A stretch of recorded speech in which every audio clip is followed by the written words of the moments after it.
The following stream has been approved for all puzzle audiences by the puzzle general community.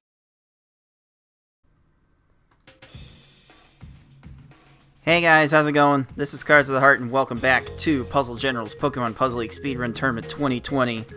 We've got a very nice matchup for you in our double elimination bracket. It is the final matchup of the first round, our 3-6 matchup in the number 3 seed FFRPro21 and the number 6 seed Tetrisattakr.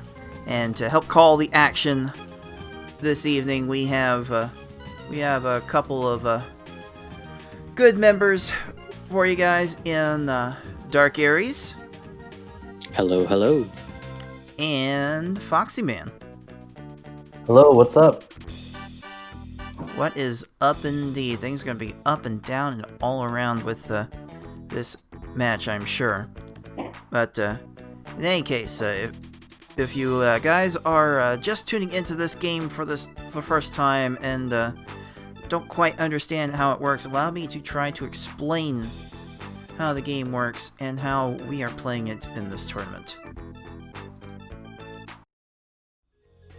Pokemon Puzzle League is a Match 3 puzzle game first released for the Nintendo 64 on September 25th, 2000 in North America and March 2nd, 2001 in Europe.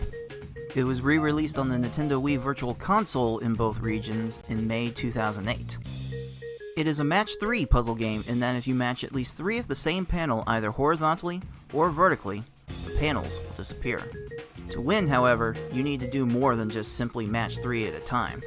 You need to make combos and chains to not only prevent your gradually rising stack from reaching the top of your playfield for a time, but also to send garbage to your opponent to make their stack reach the top of their playfield. You make combos by matching more than 3 panels in a row at the same time. They don't keep your stack from rising for very long, but they do send small garbage to your opponent that can prove to be very disruptive. You make chains by linking sets of 3 or more matches together. Make a set of panels disappear, and then have the panels immediately above them fall into another match. Not only does this keep your stack from rising for a longer period of time, but it will make thicker garbage blocks that will be more effective at actually filling out your opponent's stack to the top. If your stack reaches the top of your playfield and the game tries to break your stack through the top, you lose. So you want to avoid this at all costs and force it on your opponent as much as possible. To beat these computer opponents, you'll have to either make sure that they run out of time while their stack is completely topped off, send so much garbage to your opponent so they can no longer make a move, or send garbage to your opponent in such a way so that they think that they can no longer make a move. Hard mode contains 15 stages, and V-Hard and S-Hard have 16. In this tournament, players will be racing through those stages to get to the end as fast as they can. The first player to defeat the final opponent wins the race. The first player to win 3 races wins the match.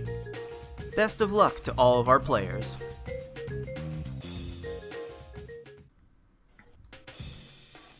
Alright, we are down to our last match in the winners quarterfinals. It is the 3 seed FFRPro21, the 6 seed Tetrisattakr, and the winner of this match will be taking on the 2 seed Tayman in the winners semifinals in the S-Hard round. Loser will be taken down to the losers bracket where they'll have to take on Lightning in the last V-Hard round of the bracket. We just spent the past month or so in the group stages to determine these seeds playing the hard difficulty, and this week we have been playing in the V-Hard difficulty to start our double elimination bracket, and it's only going to get harder from there, as all the future winners rounds will be in S-Hard, and every losers bracket round after the first round will also be in S-Hard. This is part of the reason why we've called this V-Hard round the Void. It's definitely feels like a void between the hard and S-Hard, and a little bit of a mix of the strategies from both levels as well. We can get more into that as the match progresses. But let's take a closer look at our two opponents. Specifically, FFRPro does have the faster times overall, but there are a couple things that I do want to watch for in this matchup personally. I know FFR does have a really fast cursor, and will use that to his advantage to get combos and chains that other players simply are not capable of making. But I do feel like at times he does rely on that extra speed a bit too much and gets himself into trouble with various matches. And V-Hard is definitely a level where you do not want to get into trouble, falling behind in making garbage. So there's that to watch out for with FFRPro. But also with Tetrisattakr, I find as I see his play more and more that he consistently has trouble maintaining his aggression with raising his stack. There are plenty of times where he does run out of panels in trying to maintain his attack. So I think TA would be a bit better off if he did raise his stack more throughout the match instead of just at the beginning. That's just what I've observed between these two players. Let's start with you, Aries. What are you going to be most looking forward to in this matchup? I'm not entirely sure. I'm gonna throw a weird one here, and we're just gonna see if these players can keep themselves from tilting. I know that our mad lad FFR, he does do a little bit of a tilt sometimes if things don't go his way, so it'll be interesting to see if he can still keep ahead if that happens. And how about you, Foxy? What are you most looking forward to in this match? Yeah, so as you alluded to before, there's kind of V-Hard is the void between the hard mode and S-Hard mode, which really means it's the one mode that there's really a transition in what your strategy needs to or should be throughout the match. So I'm really curious, how does each player kind of make that transition? At what point do you start noticing that they play a little bit differently? Maybe they send larger chains, maybe they reset more often. So I'm really curious to see how each of them can kind of make that transition, and seeing kind of specifically, you mentioned FFR has the really fast cursor speed. Is he able to use that to his advantage? And maybe with Tetrisattakr, I think we've seen him in the hard stages kind of lose to deaths a few times, and see if that plays a role in the match moving forward. Yeah, those are definitely some keys to this matchup. I'm not sure exactly how this match is going to go. I have an idea that V-Hard's going to get chaotic enough that FFR is going to lose at least one race in this match, but I do think FFR's superior speed will let him take the victory here. I am predicting a 3-1 win for FFR in this match. Any guesses from you guys? So, for those of you unaware in the audience, I actually have been running some simulations for the bracket at large. And in preparation for this match, I actually just ran some simulations between FFRPro and Tetrisattakr with kind of the limited data I have. But my simulation showed that FFRPro wins a best of 5 around 7 out of 10 times, so 70% of the time. So it does show that he's indeed has the advantage in the matchup. However, kind of as you were saying, I was seeing that the matches go to game. So someone will win in 3 games around 30% of the time, 4 games around 40% of the time, and then it'll be a 5-game series around 30% of the time. So kind of maybe what's most likely to expect is a 3-1 win in favor of FFRPro. But really, with the variance of V-Hard, we can see kind of any result here. But definitely, based on current times that we've seen from both of these players in V-Hard, FFRPro does have the slight advantage, but it'll be interesting to see how the variance plays out in this difficult mode. See, I'm just gonna go on a wild guess here because I like the audience. Let's go for 3-2. Let's make things interesting. That's my goal. Oh, I like it.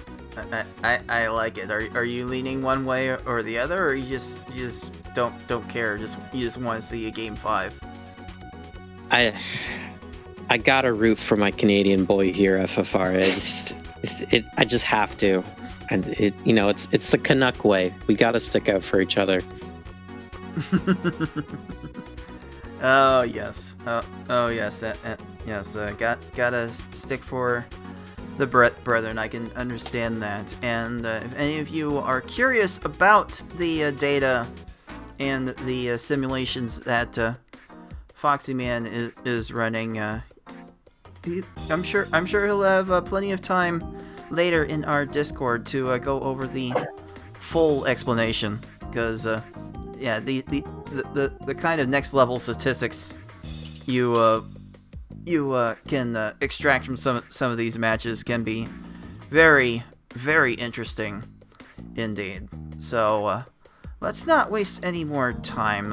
I think these players have been kept waiting long enough. I will let them know that we are ready to go, and then I will throw it over to Ares and Foxy Man to cover this match for you. So here we go. FFRPro versus Tetrisattakr coming at you right now.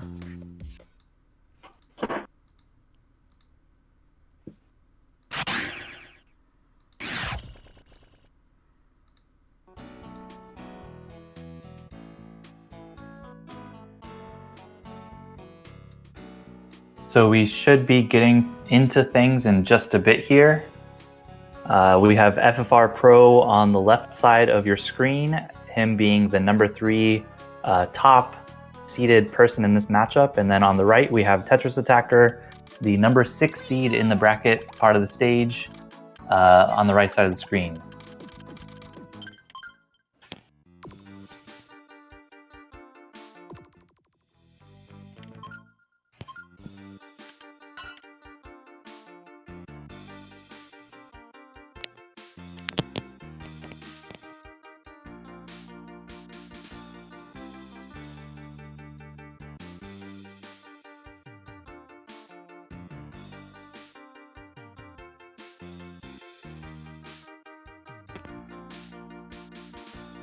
And it seems we are about to get started here.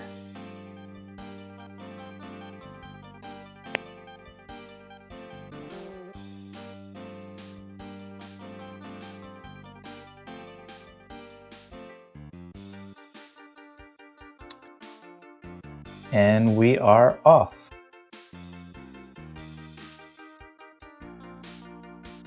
And it might take just a little bit of time here for cards to sync up the 2 streams. But we can see on the right side over here, Tetrisattakr is starting off pretty good. If he can get, he gets a 14-second Gary 1. We'll see what FFRPro can do to respond to that.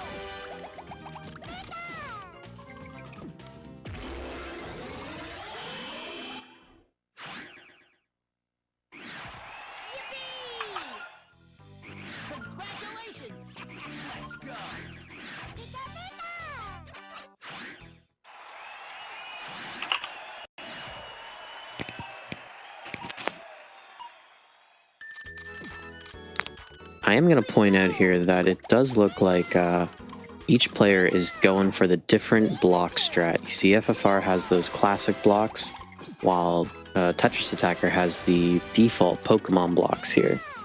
So we'll see if that actually helps him out. It is a visual thing. Essentially, if you've come from Tetrisattakr or any other Paneled Upon games, you will prefer the basic shapes. And if you played Pokemon Puzzle League first, you will prefer the Pokemon default ones. However, it can flip-flop from time to time. I actually find that changing it up a little bit helps you kind of reprogram your brain so that way you're thinking instead of not thinking puzzle games are kind of a weird thing where you are better at the game when the less thinking you do. But to get better, you have to put your brain back into that thinking mode so that way you can... puzzles are weird. Yeah, it's actually interesting you point that out. I actually am not certain of FFRPro's background, but I've always assumed he was more of a Pokemon Puzzle League player, and Tetrisattakr, as the name suggests, seems to be more of a Tetris Attack player. But I guess maybe FFRPro, for whatever reason, just prefers the kind of simple, basic blocks versus the Pokemon elemental themed blocks. Yeah, I will say that the basic blocks definitely pop a bit more relative to the Pokemon blocks. So. But yeah, already here we have FFRPro with about a 1-stage lead. But this being V-Hard, really 1-stage leads, 2-stage leads, 3-stage leads, they don't really mean too much. So still, it's very much anyone's game. Yeah, and I really, mean, realistically, when we get down to the couple last stages is when it really matters, and the ultimatum stage is really Gary. So.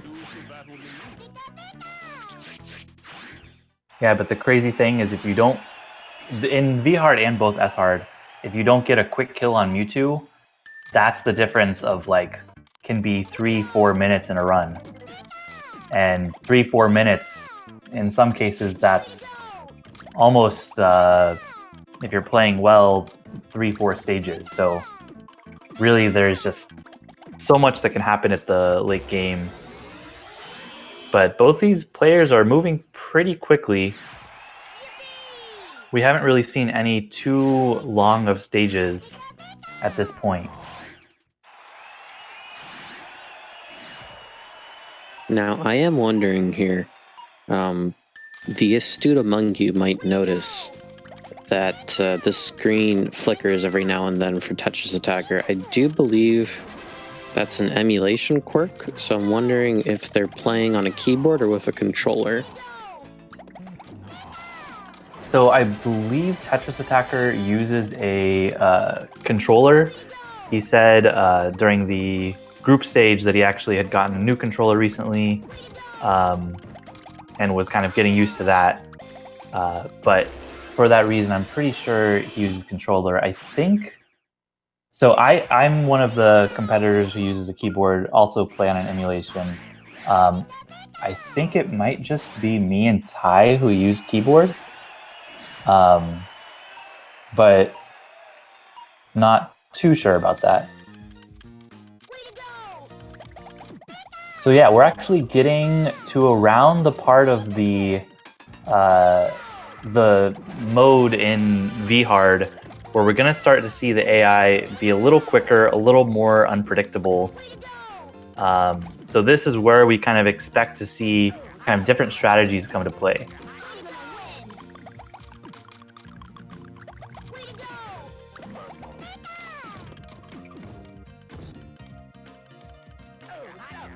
Ooh. FFR was so close there, but Blaine did manage to get that 4 combo. Yeah, so already here we see both... Oh, FFR really got a break there. The second tier of garbage that Blaine had on FFR's screen was a bunch of combos.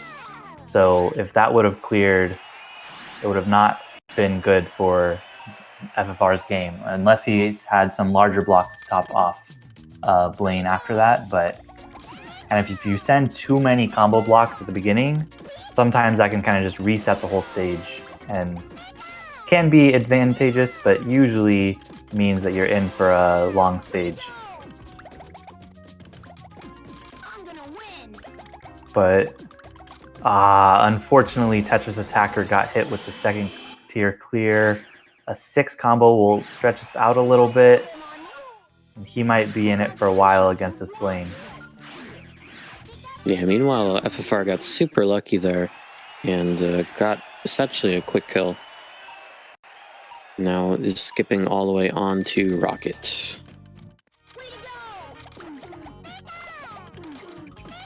And I think that is the first reset of this match. Tetrisattakr, not happy with his lane, decided, you know what, you're going to keep clearing. I'm just going to reset this and hope for a quick kill. So and there is FFR resets as well. It's very interesting, the reset strats. Essentially, the strategy involved is that you do the whole combo, the chains, and you try to get those quick defeats, quick kills, however you want to name them, onto the enemy. But if you're taking too long and you realize that it's essentially futile, you'll reset the stage as the game saves which stage you are, and you'll just try again, hoping that the RNG will re-roll in your favor. I'm not too sure about it now. I know back when this strategy was being normalized, there wasn't a lot of people trying it out. They preferred to just stick to keeping on to the match, but I think after Tayman actually jumped up really high in the leaderboards, more people were like, oh, we should definitely try this out. Yeah, and so the basic idea for, I guess just to start off, just the idea that you'll see a lot of the competitors do, where you start with 2 4 combos in your chain. What this does is this sends 2 of these kind of 3 wide garbage blocks that go on the left side and the right side of the opponent's stack. And the way that the AI is kind of programmed in this game means that they'll try to always clear the lowest of these 3 wide garbage blocks. And so what this means is, because they're focusing on this very small part, they're kind of going to go through all their resources, spend all their time trying to clear these things. And oftentimes this will set up a situation where, because they're trying to clear this, like maybe you'll see on Tetrisattak's side right now, he can't clear that block, and so he just kind of gives up and doesn't know what to do. And so kind of what this means is, at the beginning of the game, you can set up the kind of way the garbage falls in such a way that it kind of maximizes the chances that the opponent just kind of gets stuck or is kind of left without many options of what to do. And so whenever you reset, you're basically saying, okay, I am not happy with the current way things are going, and I want to just kind of waste 30 seconds of waiting for the stage to reset and everything in order to give myself a more favorable opportunity for the way I can send garbage in the first attack. So you're kind of paying in the extra time it takes to set up something more, but then you're kind of gaining in the kind of probability that you're going to get a quick kill or quick defeat and take the opponent's life via this kind of quick kill type of strat.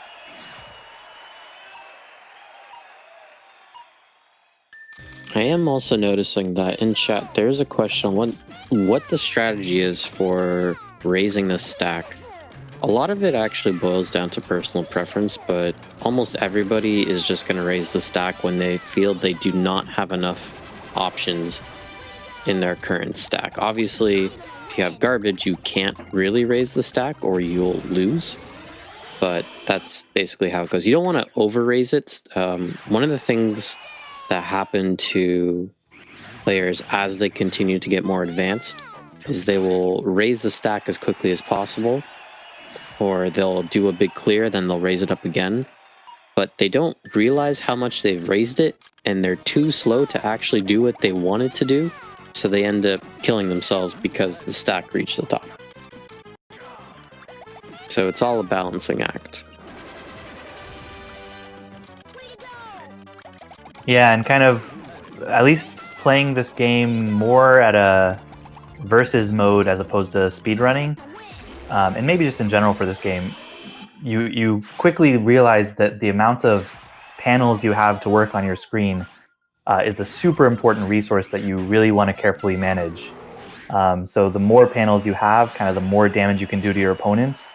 And so by raising the stack, you're giving yourself kind of more ammo to work with. but it also can leave you at risk to dying early or something.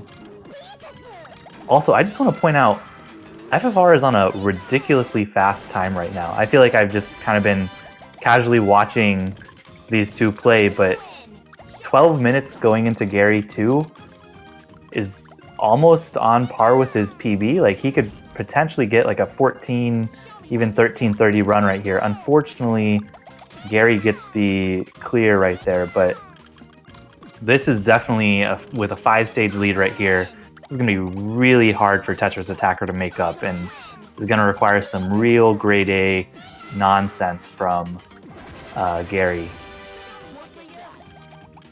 Man, Tetrisattakr is not doing hot on this stage. It's like their second reset on this stage, because they just... I feel their output, garbage-wise, is just not where they expect it to be. I'm noticing that they constantly just run out of blocks or tiles, and they can't do anything. So it's not necessarily a reset because anything that they're about to lose. It's just they don't have anything. There we go. Yeah, and that's why you can see resets can be successful, because a 22-second match after kind of stalling for a while in multiple rounds with Rocket. And here we're moving on to the great Mewtwo now in FFRPro's screen. And he actually seems to have a favorable setup against Mewtwo. Unfortunately, Mewtwo clears. Oh, but That's it. yeah. So yeah, you can kind of see, because he sent the 2-4 combos, Mewtwo spent so long trying to get blocks in place to clear the right one, and then was trying to move things in place to get the left one, and eventually just died as a result. Ran out of blocks to use, and I'm really amazed, because I think 13:32. Let me check the leaderboard real quick. 13:32 is good enough for 7th, 8th place on the V-Hard leaderboard. So that's an absurdly good time. By far the best time we've seen in this tournament. I'm not 100% sure, but a little bit strangely, I think my 14:56 may be the leading time so far, unless Cards had something better. But 13:32 is really great time. And you gotta wonder, what is Tetrisattakr thinking? Does he have the race time open right now? Did he just look over and see that FFR Pro is already done? And that can be really tough sometimes. You're struggling on some stages, and already the opponent you see has just finished the match in absurdly fast time. Yeah, speaking of struggling, the last stage the Tetrisattakr was actually on, they just managed to pass. They ran out of tiles, and actually if they stacked up any higher, they would have lost. But luckily, Giovanni actually timed out, and just by the nick of time was Tetrisattakr able to complete that stage. So there's definitely a struggle going on right now.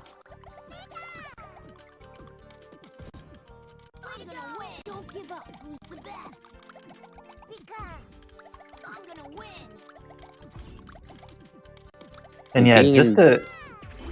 Oh, okay, there we go. So just to give a good idea of like what times are considered good in V-Hard, I think for the most part, people look for sub 20 times, and like really if you want kind of a good or competitive time, it needs to be at least sub 20, and that pretty much can guarantee you the possibility of a win against almost any of our competitors here. And so what you'll see is that kind of the lower range of times we'll see are probably more in the 24, 25 minute range. But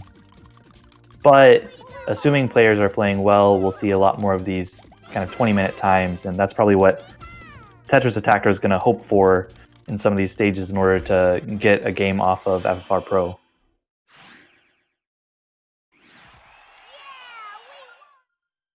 So I have two observations right now. One, last time I was actually commentating a match, we had a nice discussion of keeping your hands kind of warm. They don't get cold. Make sure that they're constantly used. You're warming yourself up for all this movement of your thumbs. FFR is definitely taking that to heart with practicing in between rounds here. The other thing that I noticed as well, though, is that Tetrisattakr is not going to their full potential. If we hop back a little moment in time to when we were talking about raising the stack, I'm often seeing that Tetrisattakr is not raising the stack, and they just have, like currently right here, they decided to, not that it mattered, but in other situations, it would keep the stack very low, and when you have the stack low, you don't have as many tiles, and you are limiting your garbage output because you cannot combo or chain as high as FFR, for example, on the other side. So keeping that stack a little bit higher gives you more options to be able to keep that garbage output high and lets you complete the stages quicker. So I think that is the big thing that Tetrisattakr is going to have to work on right there. Oh, if Tetrisattakr can send a quick follow-up here, he will have this, but unfortunately does not drop it in time. But we'll see if he can get... no. So Gary is able to find that clear, and this will probably go for a while. Probably advantageous for Tetrisattakr to reset right here, because we're at the point where Gary is quick enough that, for the most part, he will find a clear if one exists.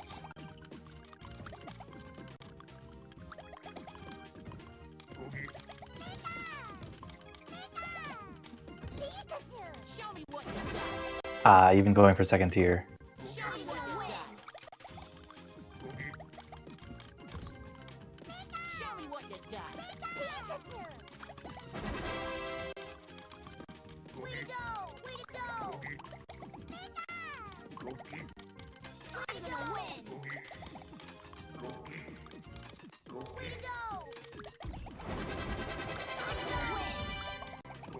Oh, this does not look all that great. Ooh, oh, and he ran out of blocks. Whew, okay. So yeah, that's I'd honestly say that's a pretty lucky break, given that how high Gary's stack was. He just kind of kept chaining. I think he had a ×7 chain there on Gary's side, which kind of opened the possibility for him to run out of blocks.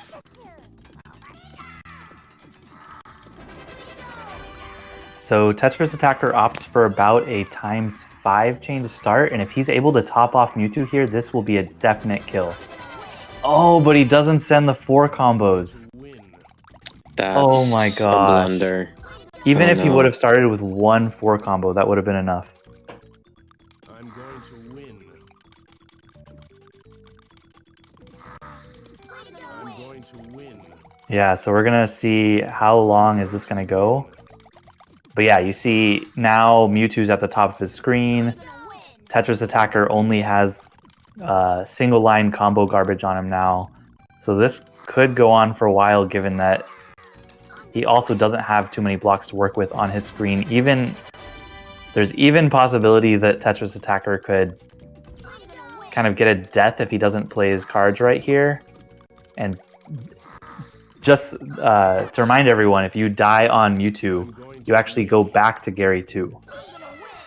So it's kind of, in very, very limited circumstances, is it worth dying on Mewtwo?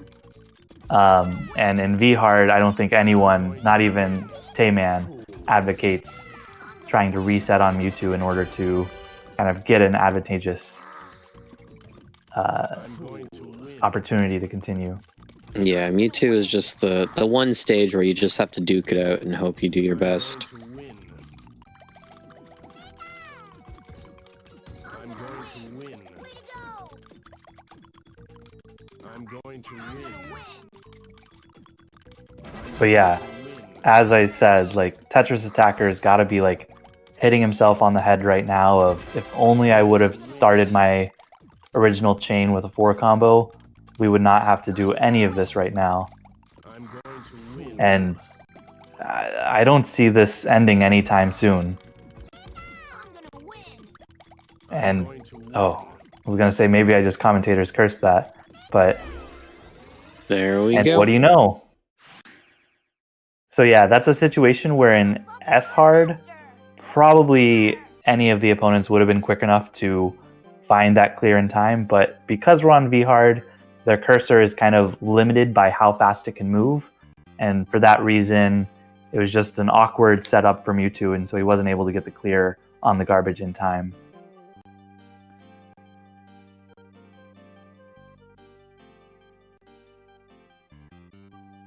But yeah, so FFRPro takes that 13 minutes, again, 13 minutes, 32 seconds, absurdly good time.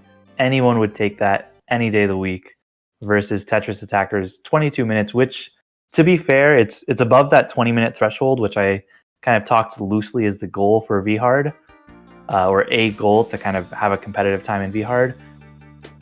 But it's not quite in the like 24, 25-minute range, which is just like really bad. So definitely Tetrisattakr has the potential to kind of lower his time a little bit in the next couple races, and we'll see if FFRPro can keep up this consistency or if he'll kind of fall to the struggles of V-hard in the next couple races.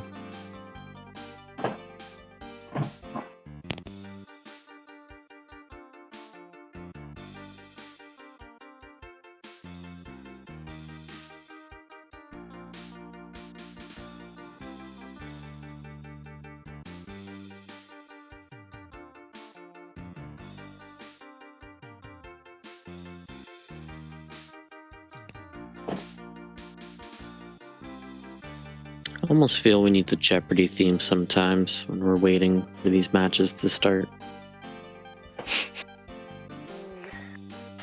Yeah, you never know what the competitors are doing between races. Oh, but it seems like they have started up again.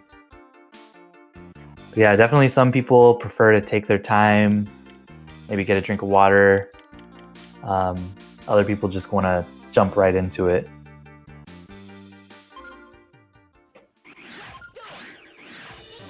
So we will be synchronizing a bit here.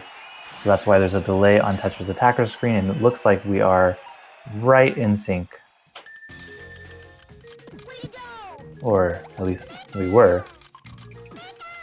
I'm sure our tech support can fix it, no problemo. Holy Oh my crud. I was almost going to say something else, then I realized that this is a Puzzle General stream. Yeah, so that was a 10-second Gary 1, and really 10 seconds on any V-hard stage is usually going to be a gold split, or if not, tied with a gold split. But yeah, it takes a little bit of luck. It takes dropping your first attack at just the right time, them really not doing anything about it.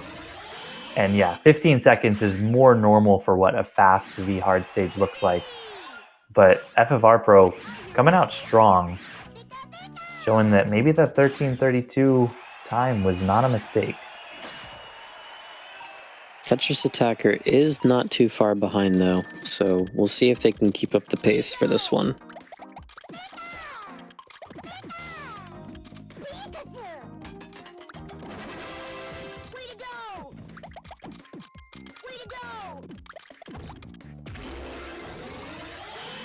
I realized right now that Tetrisattakr doesn't actually raise the stack all that high at the start of the stage. It's been working out for him, but I think that just one or two extra steps will give them so many more tiles to play with. And when that garbage finally drops, they'll have actually more resources to use to dig themselves out. Yeah, there's a very small trade-off in if you are able to kind of get off your first attack quicker, sometimes that can be better to catch the AI off guard.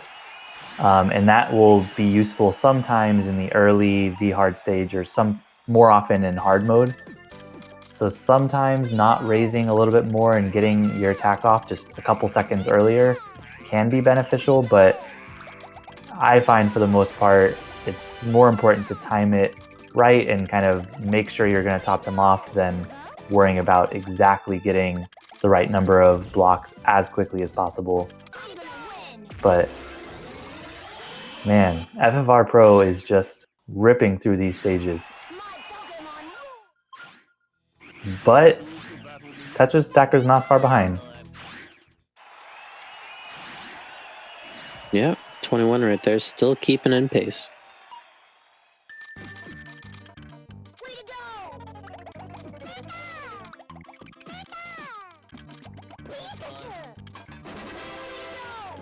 are not being asked.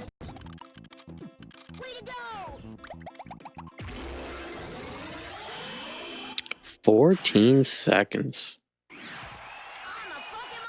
This has very much got to be on. It's too early to really say a world record pace, but if FFRPro plays like he did last time, it's kind of crazy how much he can do in this time. Man, double 5 combos on that early part of the chain.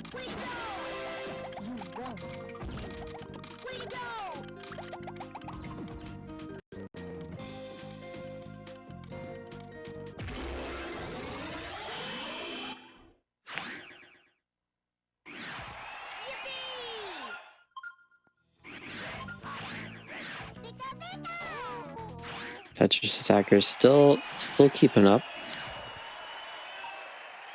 They are slightly behind now though, but you know, one bad Gary and a double bad Mewtwo, and FFR might be stuck for a while, so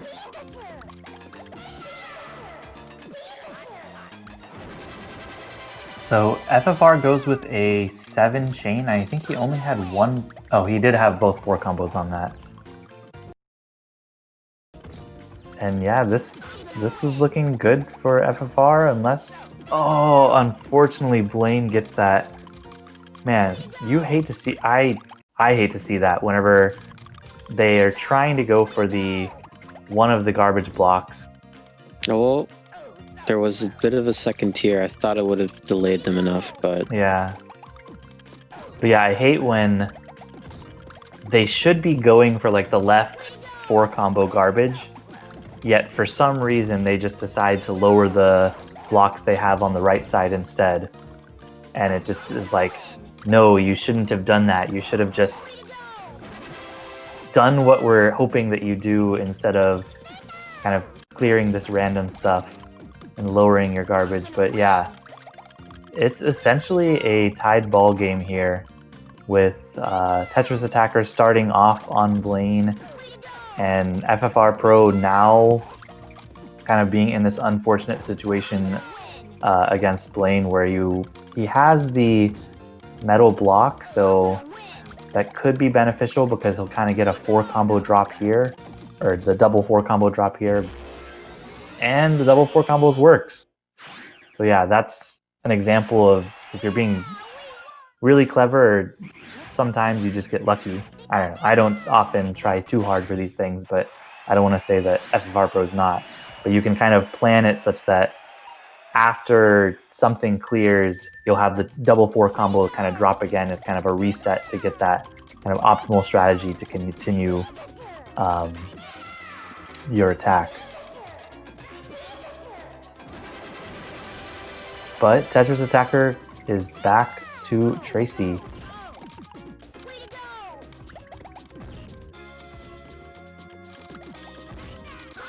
they're not exactly toe-to-toe, but it's getting close. And Tetrisattakr with the ever so slight lead right now after FFRPro decides he wasn't having that last stage.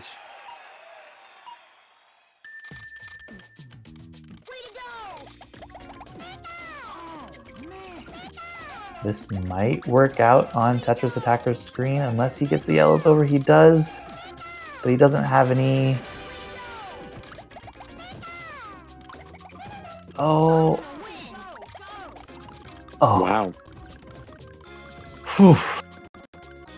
That was some roundabout clears the AI did right there. Lucky for Tetrisattakr. But now they actually are toe-to-toe, so...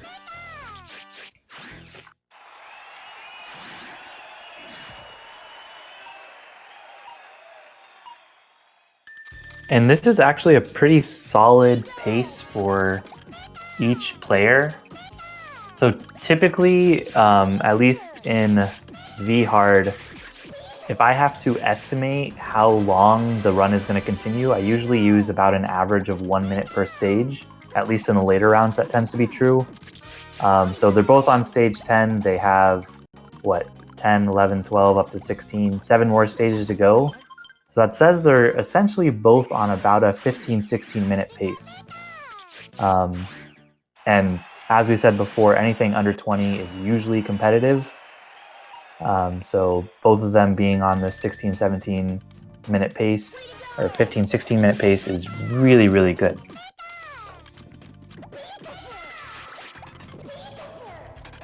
And FFR with some really clever chaining going on this side of the screen.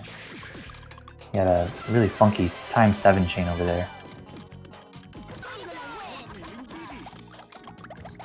And it looks like he's going to catch Team Rocket off guard with the kind of, I don't know, some people call it like a squish kill or something. I feel like I've heard that before. Where they just completely run out of moves, not out of their own problem, just have no more blocks to clear with. 4 skills.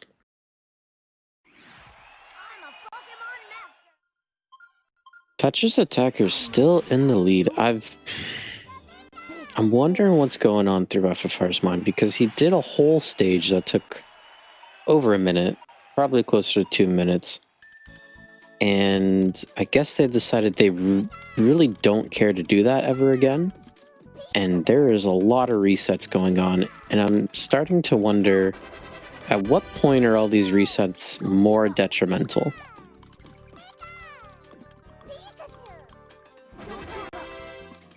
The unfortunate thing, I think that's the hardest thing of running this game, and especially this mode, is that you really never know, is a reset worth it? Is it not?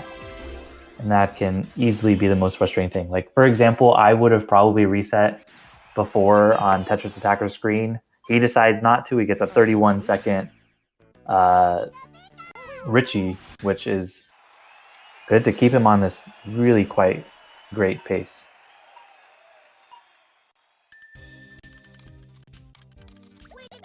That is another reset from FFR. I'm starting to wonder if my boy here, he's not tilting. That is an actual concern of mine right now.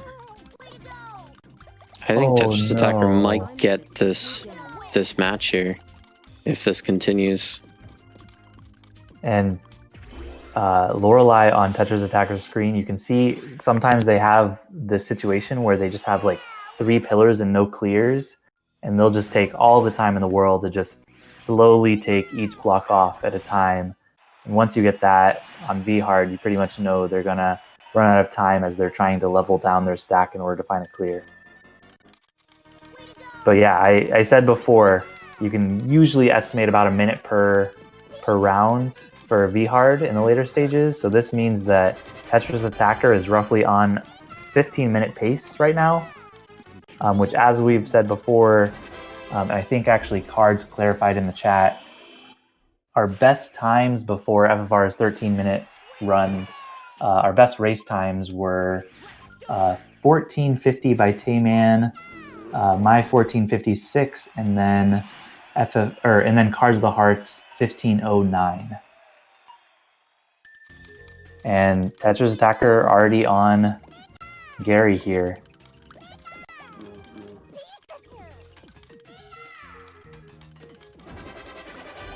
be very interesting to see if Tetrisattakr gets the Pokeball this match. I mean, at this point, it'll be more interesting if he doesn't get the Pokeball right here.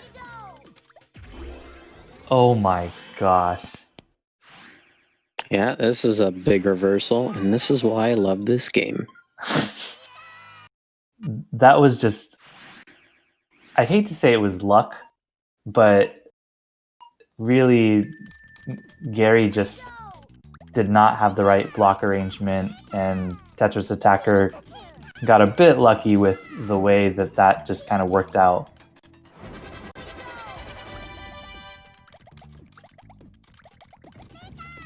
Oh my gosh, could this be it?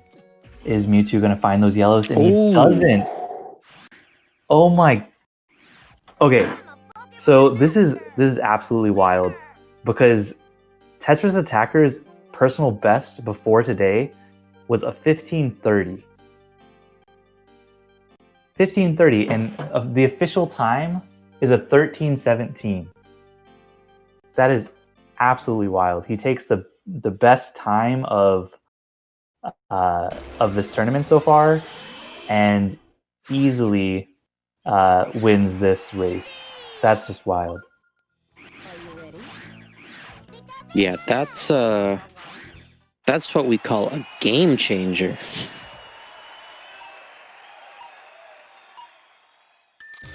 I almost feel like doing like a rip headphones like yell, but it's just not in me. But that's intense. Yeah, and I talked about it in the last round, like what must have been going through Tetrisattakkr's head when he saw FFRPro finished at a 13:32 time. Now I'm just curious, what is going through FFRPro's head, seeing that Tetrisattakr finished even faster? Like, that's just, whew, V hard. It's crazy. But yeah, just for context, Tetrisattakkr's time right here is the 6th best time on the leaderboard, ahead, faster than the great BB Forky, his best V hard time.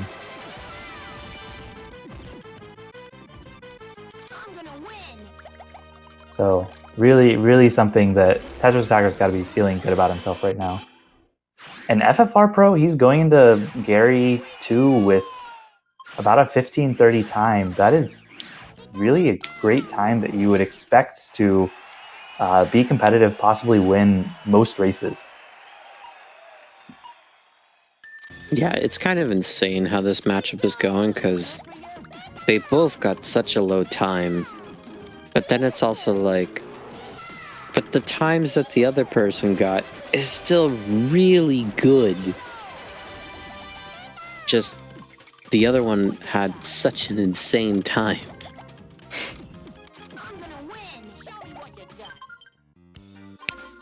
And FFRPro with the quick reset, saying he's not going to play his odds with that. He's going to take the 30-second delay and just try to get a better quick kill setup on Gary 2 here.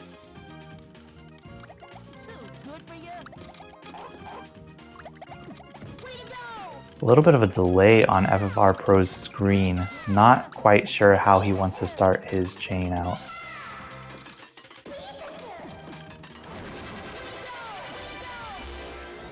No, there we go. And with the double 4 combos and a couple 5s, you don't even see the large chain block. But yeah, FFRPro is going to try to get this done around 17, 18 minutes.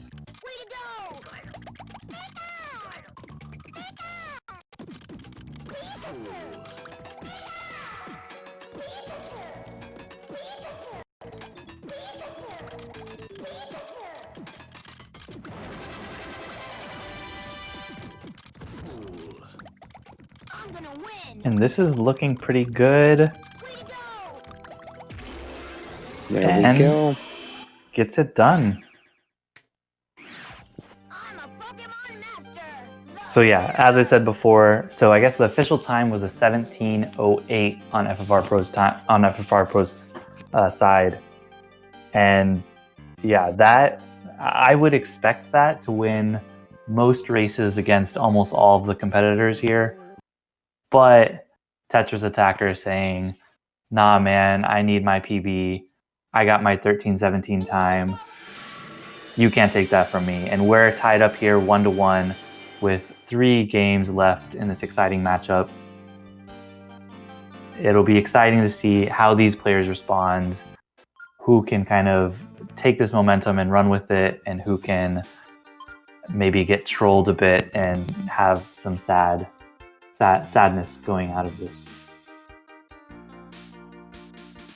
Well, we do know that there's at least a 1 Pokeball on each side. However you want to proper English that. So the stats might be correct here. But I'm thinking we might get a 3-2. I might be wrong about who gets the 3, but I have high hopes for a 3-2. And I don't mean to show my favoritism in this matchup, but if I look at the bracket and how it lines up for me as a competitor, I'm not going to lie, I'm hoping for Tetrisattakr to win this. Because if everything kind of goes as expected, the winner of this matchup I might face in another round. And I'm really scared to play FFRPro, but maybe Tetrisattakr is telling me I should be scared to face him as well. The answer is just be afraid of everyone and everything. It's really so true, though. Oh, another 10-second Gary 1. FFR is really like doing those today.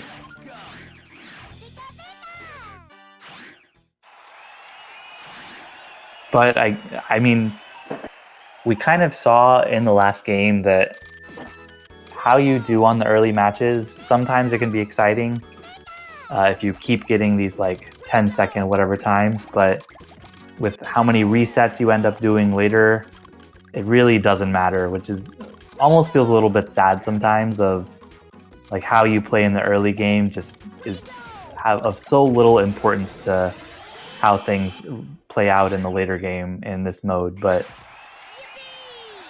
still, sometimes the games can come down to kind of 30-second margins or whatever, and you're going to want to take whatever you can get.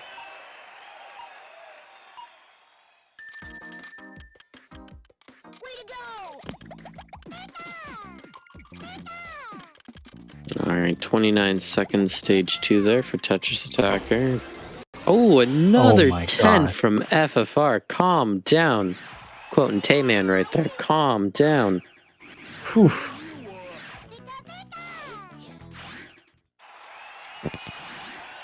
And yeah, we're only on stage 4, and FFR already has essentially a 1-stage lead, which is just crazy. Because Tetrisattakr is not playing badly at all. Oh. Are you kidding me? 3 10-second stages? What? What? FFR is literally turned on beast mode right now after that last match. I don't want to be too hyperbolic here, but I'm just going to go out on a limb and say, like, I don't think anyone has gotten... What? Oh my gosh. I'm literally... What is going on? I don't know what's going on. I was literally just about to say, I don't think anyone's probably gotten 3 10-second times in the first 4 races in V-Hard, but he just got 4 sub-10-second times in 5 races, so... Okay. We've calmed down a little bit. Just a little bit. I just... You just have to wonder, like, do we need to start, like, looking into doping for this game? Because this is just unreal. His cursor speed is already too quick. Like, what is he doing? It's not fair. I'm telling you, it's that beast mode. It's the rage boiling up inside, just stirring. It's like, dang it, I lost that match. Went too big of a tilt. So let's go.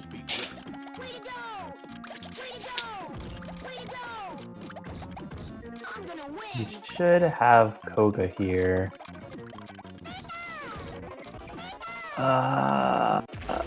Yeah. Okay, yeah. Koga didn't have anything close by and would have to really get some combos or something else in order to get enough time to find something, but wasn't able to do so.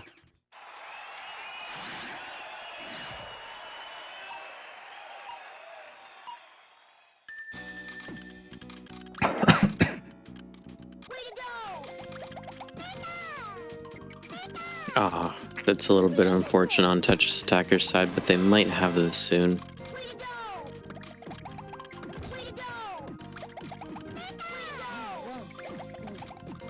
Nope. Ooh. Dang.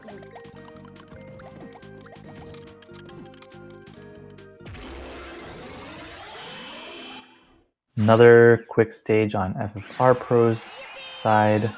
And he's going into Blaine while Tetrisattakr is heading towards Koga.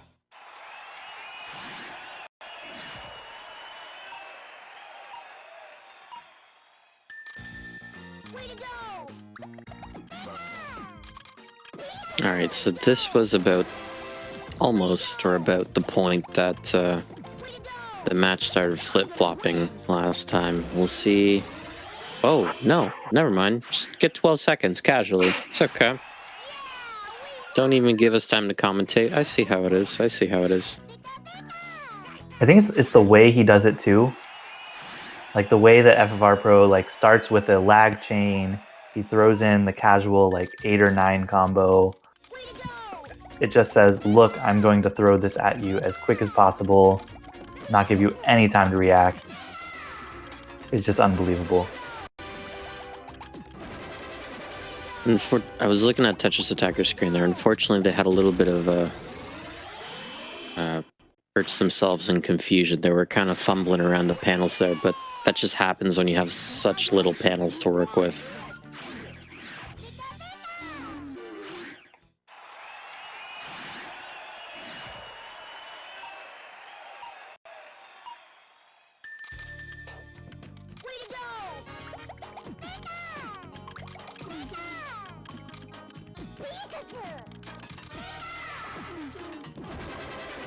Oh, there we go.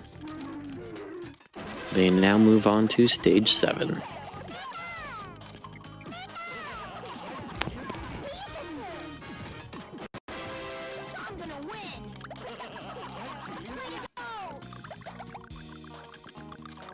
This is a bit of a tough sight to see on FFRPro's side right now. Just one of these situations where it could go on for quite a while, and he just decides he's had enough of it. He's going to reset, try Team Rocket over again.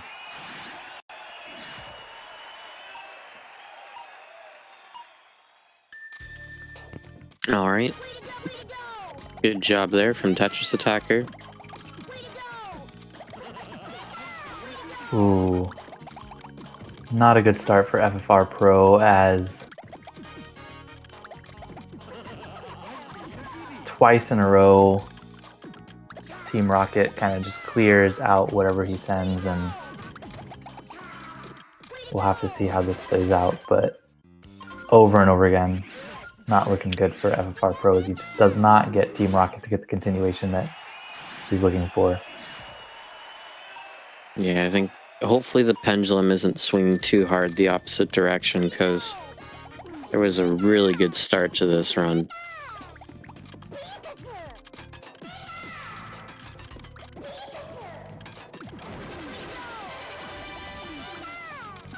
But I mean, if you're going by my 1 minute a stage rule of thumb, FFRPro is still easily on pace. I guess he just finished Team Rocket, easily on pace to get about a 14-15 minute time,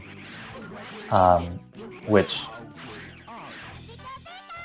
just the fact that he would have 3 kind of sub 17 times if everything goes his way, and still haven't finished the deal is just crazy. But this is really showing to be an exciting race here.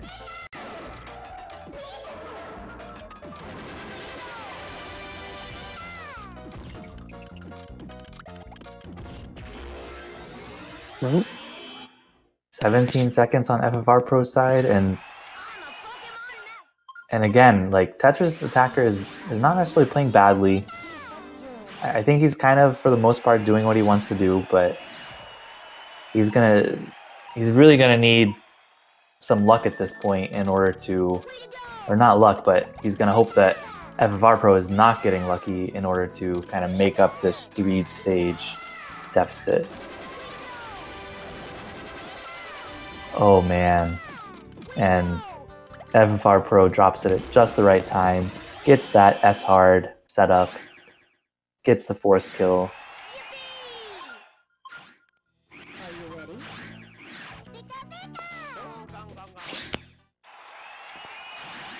These I'm always so no. anxious watching Tetrisattakr because they always win when there's just like barely any panels on their side. I'm just so worried if the AI manages to clear, because they can't raise the stack anymore and they're essentially screwed. They would have to reset. Also, I just noticed that it seemed like FFR just casually did a, I forget what people call it, but where you move a piece 2 over while things are falling in order to kind of catch a falling piece. And just with his cursor speed, it seems like he can just casually do that consistently in a way that he can use it to continue chains no problem. But really amazing to see what he can do with his cursor speed. And you gotta wonder, does that always help him, or sometimes is it just swagging out just for the fun of it?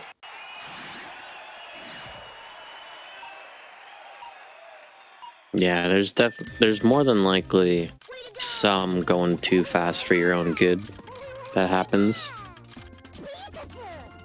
And you kind of see that when you compare different gameplay styles, because there are slower players who have to think a little bit more about their placements.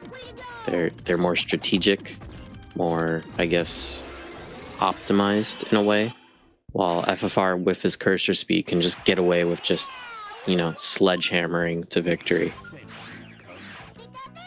That's definitely true. And I think what's the cool thing about speedrunning is it doesn't seem like having a faster cursor speed necessarily makes you a better speedrunner at this game.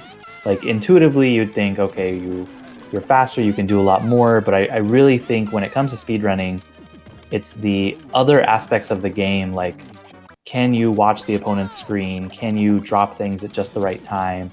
Can you kind of have the board vision to find combos, things like that, that are really much more important for the kind of skills you need in order to get super fast times when speedrunning this game, as compared to just being super fast and kind of being able to make quick saves. Because at the end of the day, on any of the one-player modes in Pokemon Puzzle League, you're only playing at like level 5 speed or whatever in the game, which for most people you're not going to die at that level unless you kind of make a silly mistake or kind of run out of panels in a way that you're just not keeping track of things.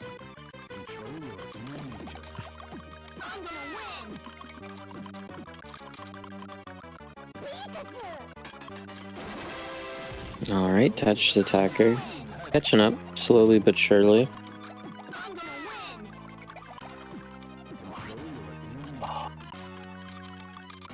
And yeah, we're seeing a little bit of trolling on FFR's screen. It's one of these situations where the AI is so low on panels that it feels like, oh, if they just make one wrong clear, that it'll kind of screw them and they won't be able to have enough blocks in order to find the last clear, but of course, as we see on FFR's side, he's able to eventually find the clear in all situations, and FFR just decides he's had enough of it. He's gonna reset, try Bruno again, and now, really, this is anyone's game. If Tetrisattakr can kind of play this right, he can make up this two-stage deficit pretty quickly.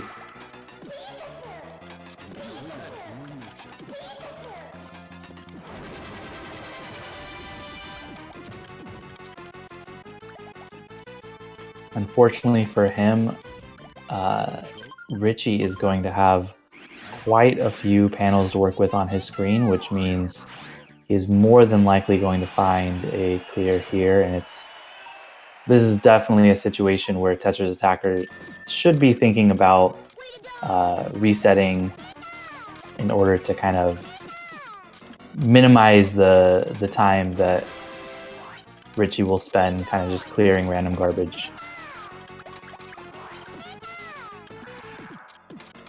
Alright, Tetrisattakr did get the shadow, the gray, polka, block, garbage. That might help him out. Ah. It did not, but maybe it will. In the grand scheme of things. Could FFRPro be good here? He There is. you go. The greens were just weird enough that Bruno was not able to find the clear in time. And FFRPro is going into Gary around 15:30, which I think is the exact same that he was at in the last race. So really, he probably spent about 4 minutes or so on Bruno.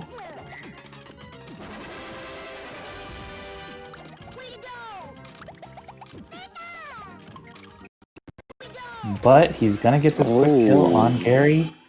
And he is our first competitor in race number 3 to get to Mewtwo. And yeah, at this point, a lot has to go wrong in order for Tetrisattakr to make this up.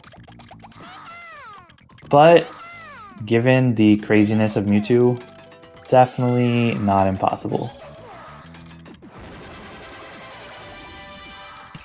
However, Mewtwo is getting pretty low on the left-hand side. He'll probably find these yellows. Oh, that is that it? Is Mewtwo smart enough? How? Oh my god. Oh. Sometimes the AI just cracks me up in what they do. It's a bit ridiculous sometimes. Like, they have the most obvious clear and they just decide, nah, instead of doing that, I'm going to just try to make this clear in the most awkward way possible. That just kind of ruins any chances I had of actually finding this clear. But at the end of the day, it works out super well for FFRPro, and he handily takes game 3 with a 16:37 time. And like, the crazy thing is that it doesn't even look like that great of a time right now, given all the times we've seen. But really, it's this consistency we've seen on FFRPro's side, both in the early game and the late game, has just been wild. And yeah, I think as Tayman put it, we may have to look into the illegal Canadian drugs that are used for Pokemon Puzzle League. Man, I want to know what those are. Why hasn't FFR shared? How could you do a Canadian bro that way? Are you ready? I don't understand.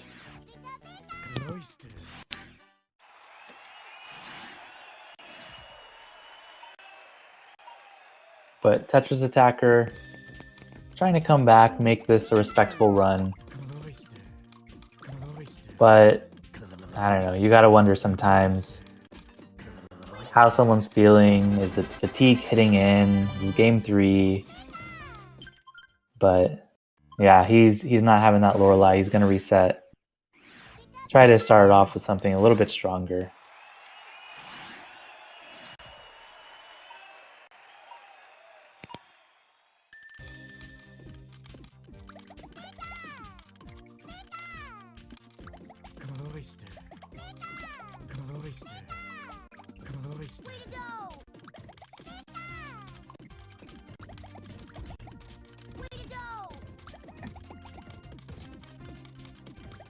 I'm gonna take you down. Man, every single time I look at Tetrisattakkr's screen, I just get so nervous. It's always just on the edge.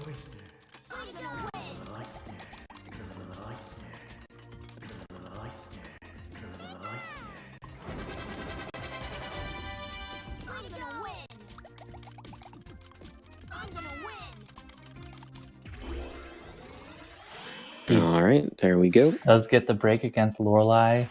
And he is moving into Bruno. I sense you come. Someone will be hoping to find their inner nature in this matchup, but will it be Tetrisattakr or will it be Bruno? We will find out. You had it.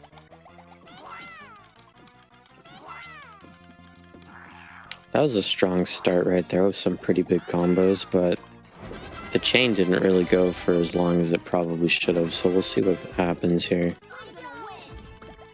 And a little bit unfortunately, he is not able to get the double 4 combos down, and as a result, Bruno only has to kind of work his way down one of the 4 combos, and is able to find the eventual clear. Control your inner nature. And yeah, this is without many panels on his screen. This is not looking good for Tetrisattakr Control your inner nature. because he does not have Bruno topped off, and unfortunately he has more garbage on his screen than Bruno does. Control your inner nature. Control your inner nature. Control your inner nature. But yeah, it definitely feels like Tetrisattakr is playing with fire sometimes, and just how low he lets his panels go. But he's been making it workouts so far. I don't know if we've seen any deaths from him. Maybe in the first game, I don't remember. No, I think it was always a reset before that would happen. I see.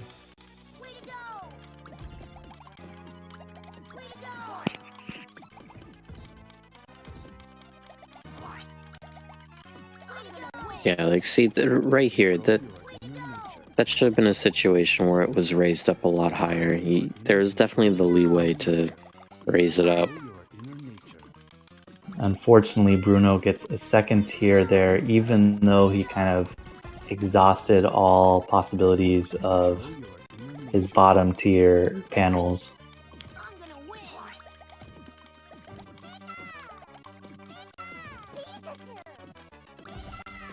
This might be good unless he can get the purples, and he fortunately gets the purples.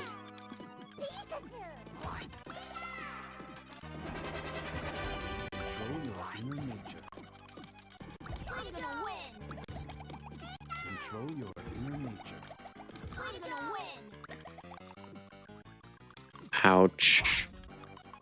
That's gotta hurt when you have all those garbage blocks, but because it was all combo, it just gets turned right into tiles.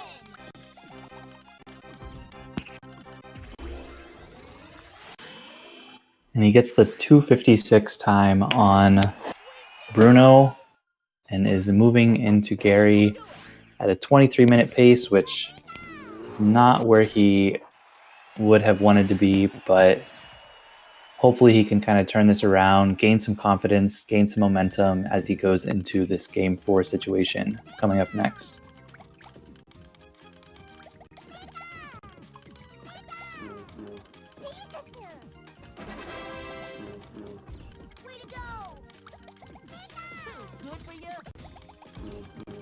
Yeah, and while we're seeing all of this on Tetrisattakkr's side as he's trying to kind of finish up, I am kind of curious. FFRPro seems to be going to hard mode in order to kind of keep his fingers warm, be ready, practicing for the next round of races.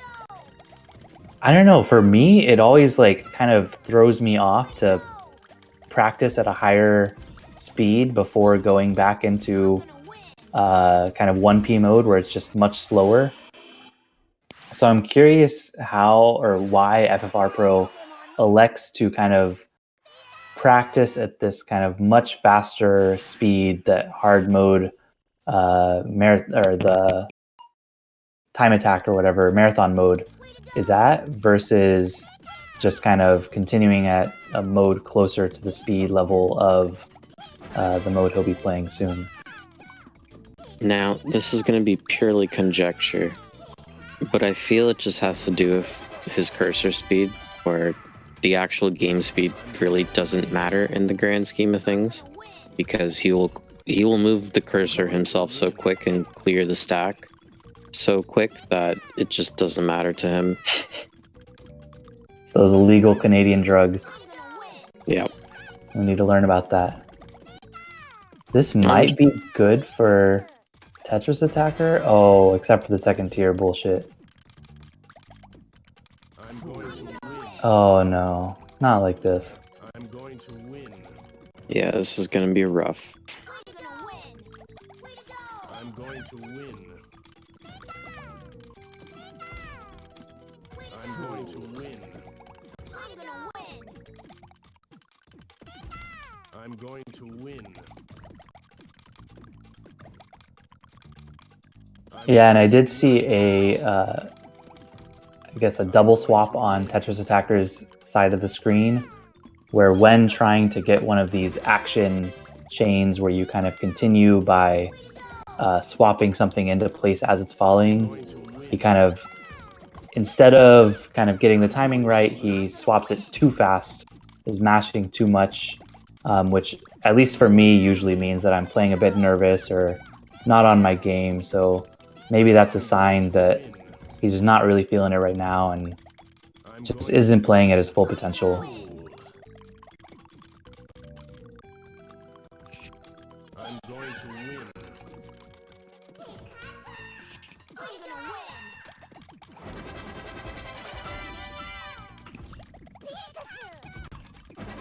And it seems that chat actually might be broken right now because all I'm seeing is comments of second tier over and over again from every viewer.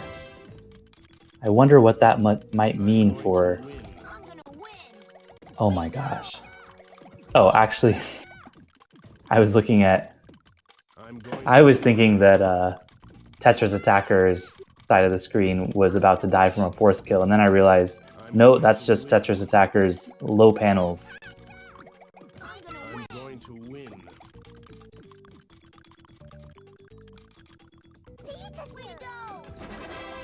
Oh my gosh, you gotta be kidding me. Okay. Oh, he's dead. Goodbye. I'm going to win. That's a death on Mewtwo. Oh my gosh. That is, Oof. that's rough. That's rough, buddy.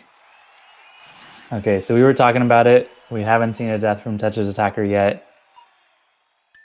This one didn't really matter, but it's gotta hurt your confidence just to see... Just to know that you've been fighting this match for so long and just a little bit of carelessness kind of throws you off and just makes this go longer than you want it to really go. Like if I'm Tetrisattakr right here, I'm thinking whether he knows it or not, like you just want your shot at resetting and starting a new round of V hard up.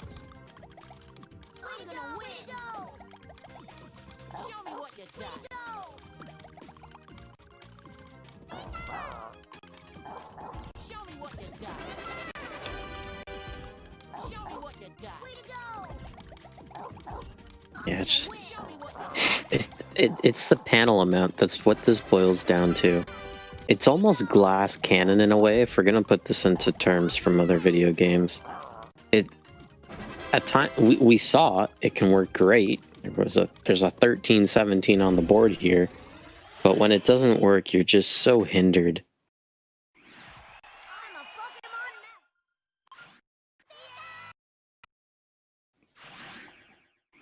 But we are back to Mewtwo. And yeah, I think, like, so sometimes I talk about, or other people talk about, just how much variance and why it's so hard to predict the outcome of these matches. And it's these results, like what we see, where Tetrisattakr has a 13-minute run at one point, and then this is looking to be a possibly 30 or more minute run in this match. And yeah, things can go your way and things can not go your way. And unfortunately, things are not going Tetrisattakr way this round. And oh my gosh, is he gonna lose again? He is. Oh wow. It's really close. I mean, I get maybe he's looking to get some practice on Gary too, but now's not the time. I'm going to win.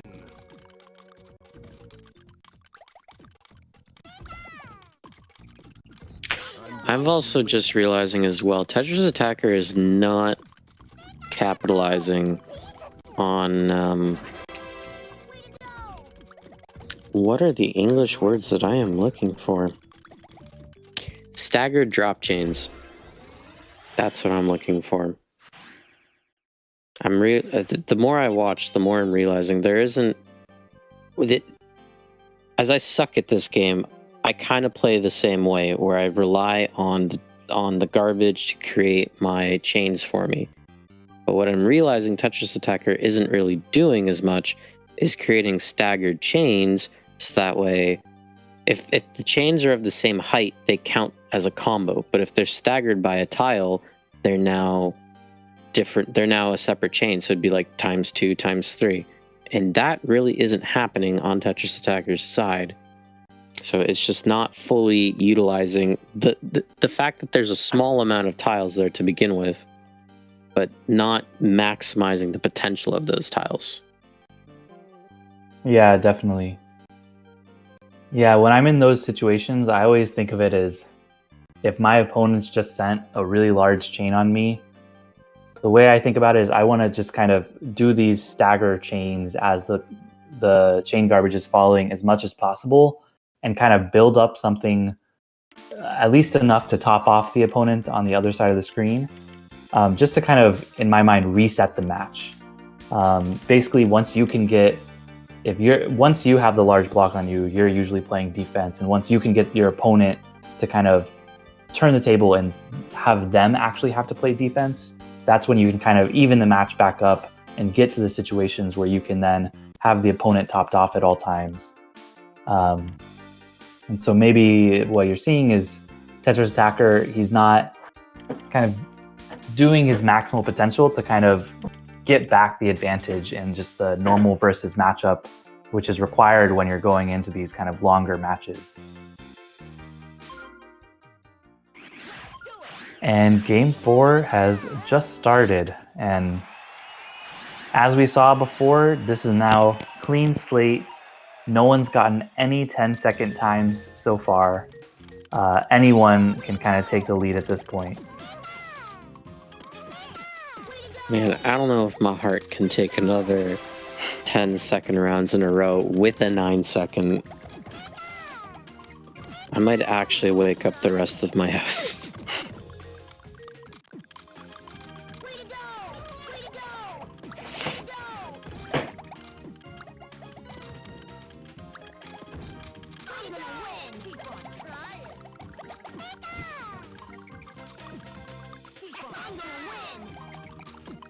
But yeah, in a completely different situation than the previous few games, both of these players have 40+ second matches on Gary 1.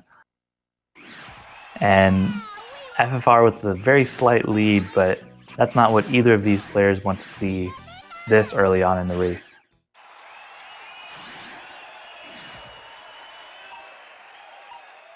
Yeah, they're just running at a little bit of steam, but maybe it'll pick back up.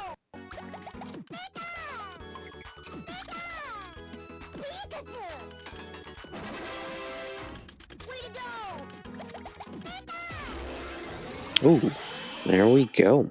And FFRPro definitely noticed on his side that Brock was high enough that he didn't have to continue that chain. He could just drop it, and in just a split-second time, it turns out to just work just in his favor and able to get the very quick kill.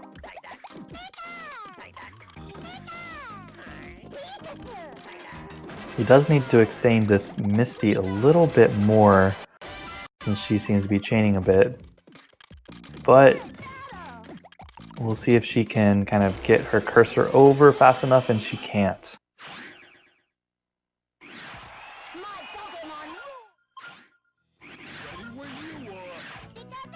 Alright, they both had slow starts, but FFR is pulling a little bit ahead right now.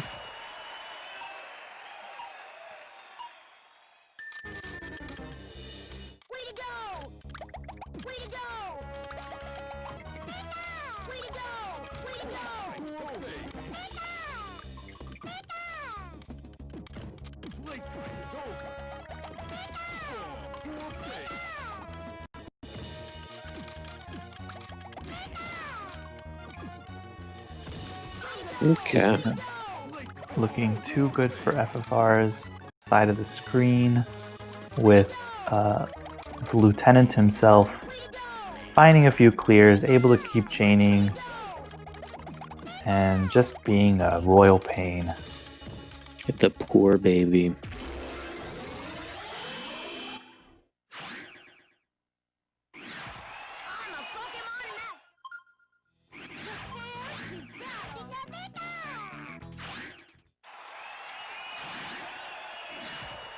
Ooh, 14 seconds on Tetrisattakr side. Really Very evening solid. things up.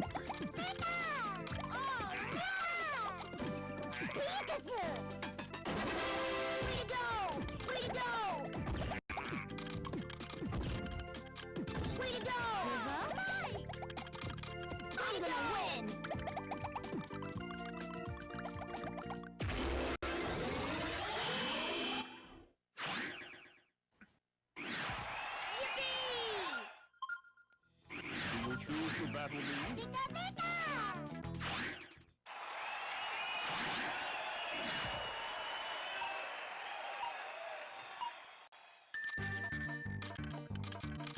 And yeah, we've definitely seen from both players so far a few annoying rounds in the first 8 stages of this V-Hard mode. And I've got to say, for the most part, they've kind of had good luck, and no stage is too bad in these early rounds, but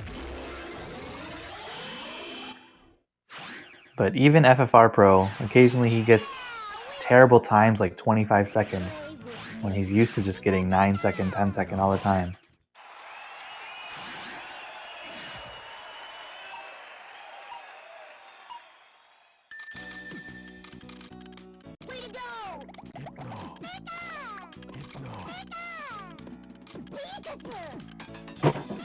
I do want to point out that one thing that FFRPro is definitely better at than Tetrisattakr is being able to start off his chains with the double 4 combo garbage that we talked about earlier.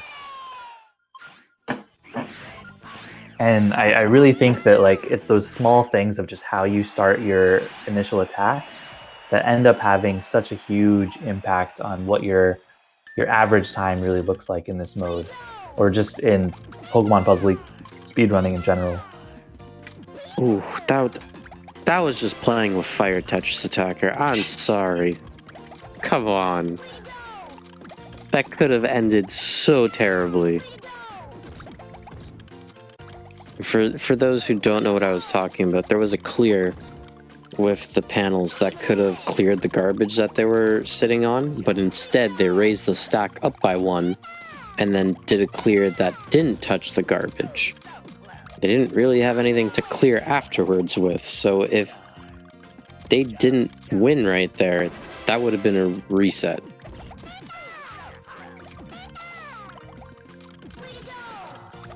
What am I seeing on Tetrisattakkr's screen right now? Oh, okay, it seems to be fixed, but there seem to be some weird emulator things going on with the... Maybe it's the stream, who knows?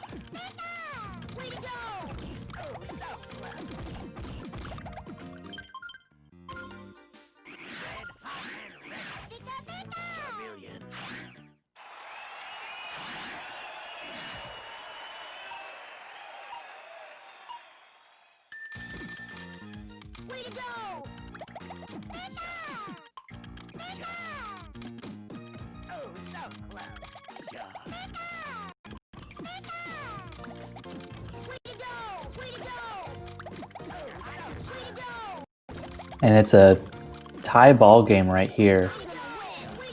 Both players at the kind of mid part of Blaine on stage 8. FFRPro electing to reset. We'll see if that ends up paying off for him, or if Tetrisattakr kind of just crossing his fingers, hoping that Blaine will just mess up, if that's going to pay off in the end. And Tetrisattakr apparently made the right choice. But you never know.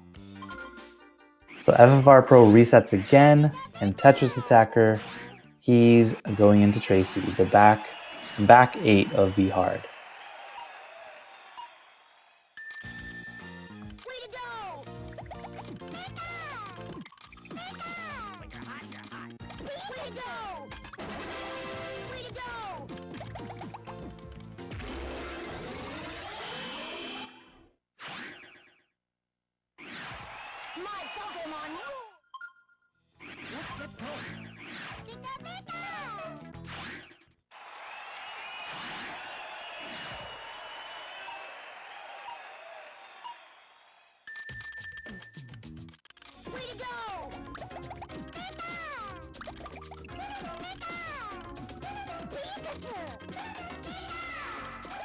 Oh my gosh. Oh, That's okay. just Tetrisattakr, really.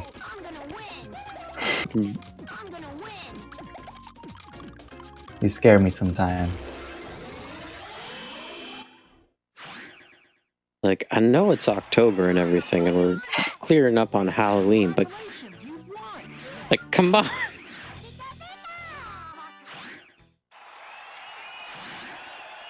There have been too many scary things in 2020 for you to add this to my list of things I gotta worry about.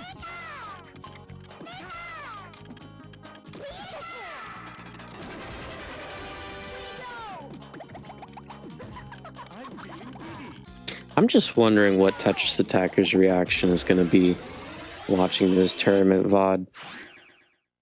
Maybe there'll be a moment of clarity. Like, oh yeah, I totally freaked out the commentators like a bajillion times doing that.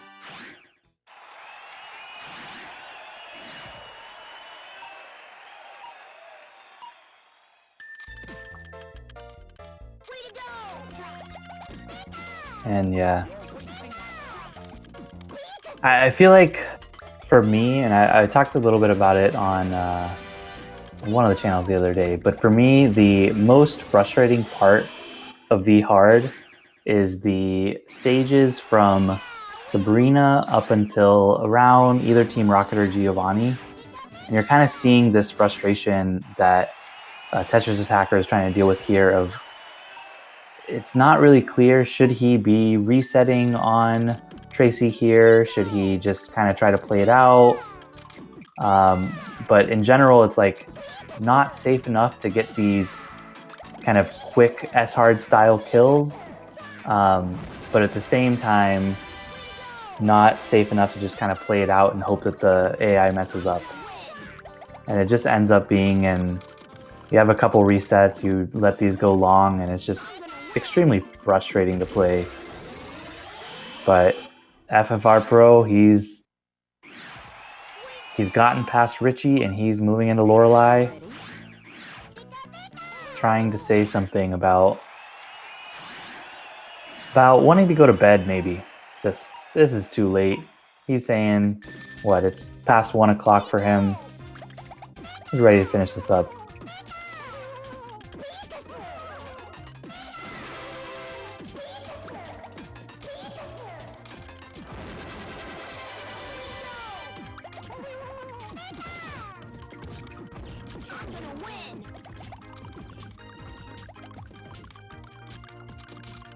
No, will this be it for FFR? Ooh, unlucky. Oh, the horizontal clears. This might be it for Tetrisattakr, though. Oh, the infamous one more line. Oh, Oof.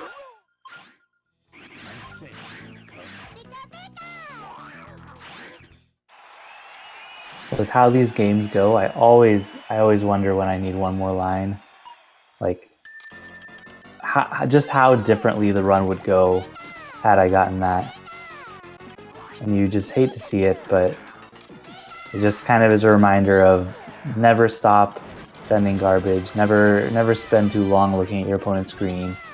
Just constantly send stuff, constantly try to attack. Because getting hit with the one more line is never fun. okay. And with that, FFR is going on to Gary? To Gary, okay. And Tetrisattakr is teetering on the edge. At what point do we give him, like, a tightrope?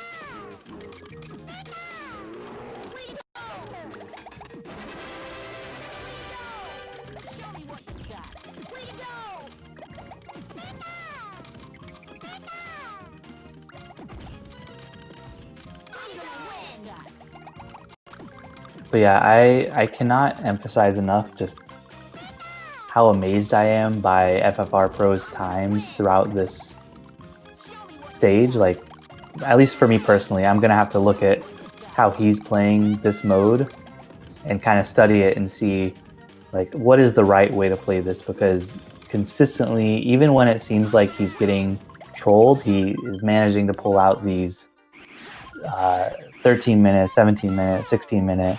This is looking like another 16, 17 minute time. He's just consistently playing super well. And I guess I'm just looking, what can I do to get some of these illegal Canadian drugs? So, beyond acquiring those, that's actually one of the things that are very useful about these tournaments that do get streamed. Players, generally when you play by yourself, it's a lot harder to notice what you can improve on beyond just intuition, and that doesn't always work. So when you have somebody else who can actually see without needing to actually think of what to do, but only to comment on what they're seeing, you'll oftentimes actually learn where your flaws are, and then that's where you can kind of focus your improvements towards. So basically everybody gets a level up during these tournaments. Yeah, and at least in my experience so far with this tournament, I had a less than stellar, at least for what I was hoping for, V-hard stage.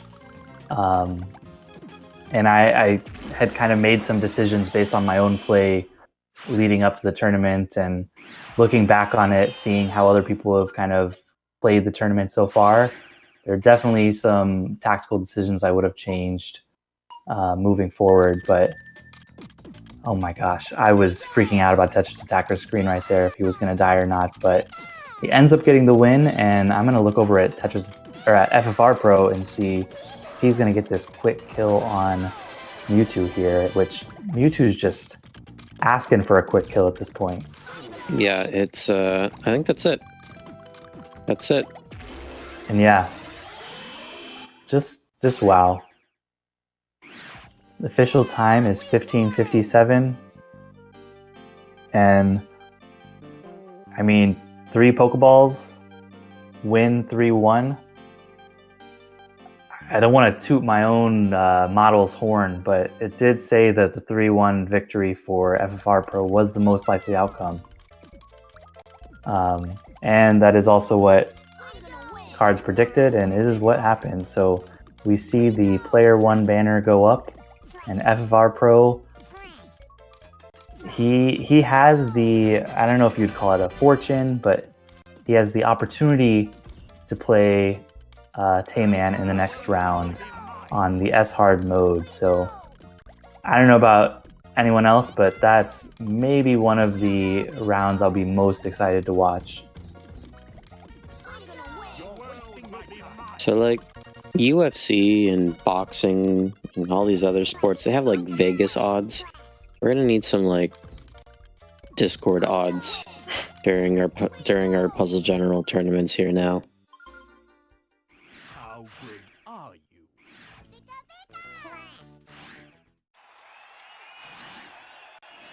And yeah, Cards of the Heart in the chat points out that FFRPro's average time, which everyone can verify with their own math if they want, was 15:48. And just to compare to the current world record holder for this category, Cards of the Heart himself, his average time in his races was 17:21.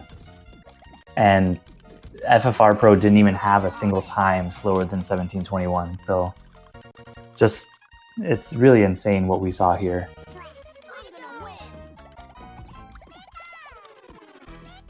But yeah, Tetrisattakr, he's looking to close this out, trying to get a respectable time, but already now you've got to see, based on what he's done before with the 13:17 time, sitting at 18 minutes at Giovanni, he is not going to be happy with how this is going in such a crucial match, additionally. And yeah, I said before, like, for me, and I think probably for most people, it's Sabrina through Giovanni that really decides who wins or how your V-Hard run will go. And it's just, those are the matches that have seemingly the most randomness, the most craziness of, should I reset? Should I just keep playing? What should I do? And unfortunately for Tetrisattakr, he just had some bad rounds between Sabrina and Giovanni. But if he's playing well, at this point, things should be more consistent. But yeah, should is a big word there, and especially if you're not feeling it or you're a little off your game, these definitely can drag on as well. And oh my gosh, You always got to consider the human element. in fact, I would almost say the human elements is like one of the most important things of, can you make sure that you're not getting tilted in these games? Because we had people who didn't even enter the tournaments just because they were like, sometimes this game just isn't fun for me, and there's just too much tilt, too much craziness, and really dealing with that tilt and that craziness is kind of the biggest part, I would say, of speedrunning and especially racing this game. I'm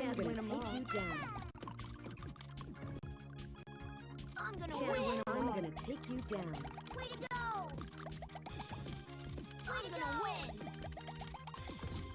Can't win 'em all.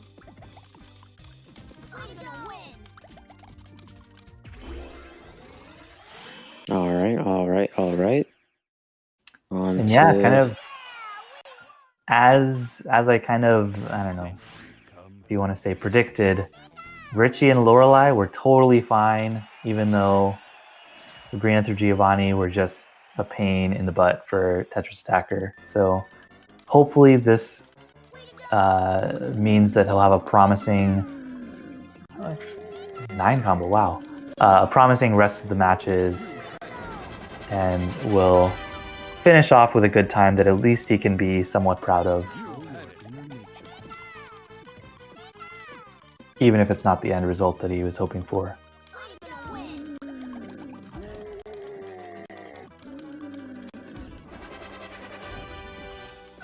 Control your inner nature.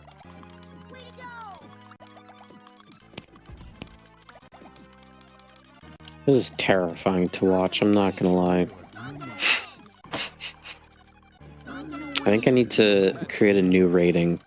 You know, the streams are rated Puzzle General, but we need something above that. What is he doing?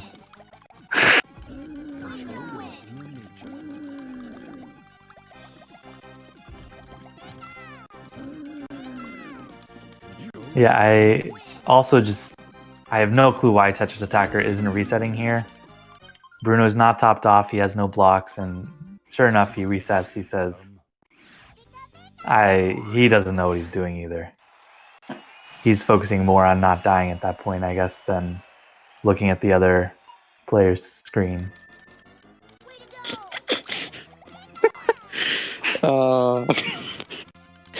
That comment from Cards in the chat.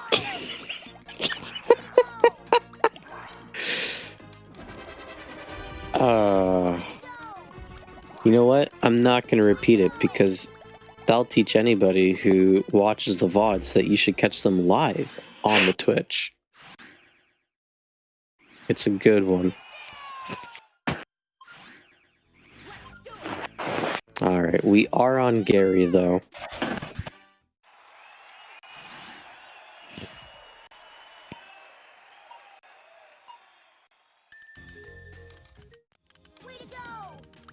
Starting with the fork combo, getting a quick follow-up on that. Will it be enough though? And it Ooh. is. Textbook. And so we are on the last stage. I mean, I don't want to make assumptions here, but hopefully the last stage of this V-Hard match, assuming Tetrisattakr does not have another death here, but with the way he's been playing sometimes, oh my gosh, I've been scared. Do we get hazard pay as commentators? We have to just, fear every 30 seconds. Oh man. Tetrisattakr really needs to top Mewtwo off here. I'm going to win. Maybe it won't matter.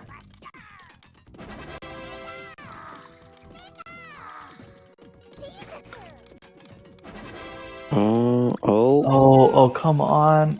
Oh, wow. That's good. And that is it, ladies and gentlemen.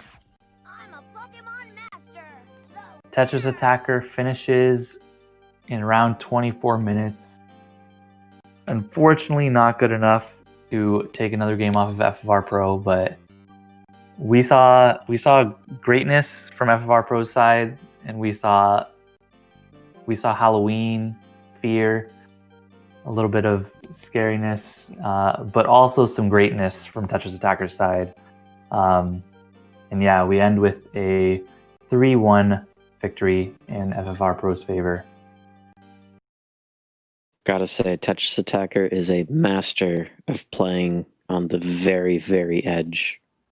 The bleeding edge of Pokemon Puzzle League.